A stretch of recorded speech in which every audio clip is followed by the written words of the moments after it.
कोठा भाडा पनि आएकोमा आएछ, पैसा पनि छैन।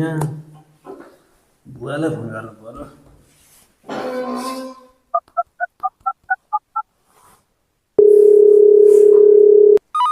कसको चाहिँ फोन आएछ?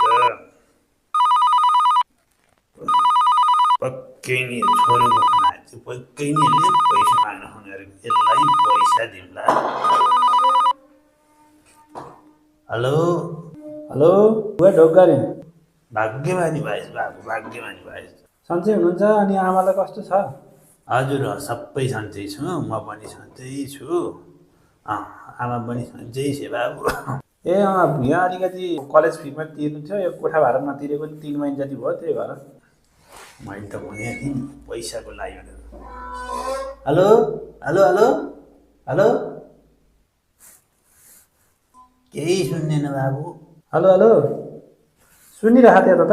अनि हजुर अरू सब ठिक छ? अरू हजुर सबैजना सन्चै छन् बाबु। अनि अरू के छ त गाउँतिर खबरहरू? गाउँतिर सबै सन्चै छन्।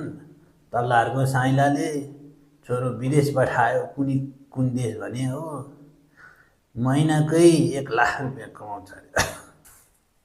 सुन्नु भएन? त्यो अलिकति पैसा चाहिएको थियो भनेको के, कलेज फी पनि तिरे होइन, यो कोठा भाडा पनि तिर्नु छ, त्यही भएर।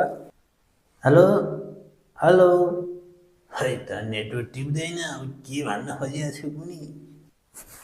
पैसा दिनु भने किन नेटवर्क टिप्छ? अरू बेला सुनिने रिस आएर फोनै राख। यसलाई पैसा महिना 3 चोटि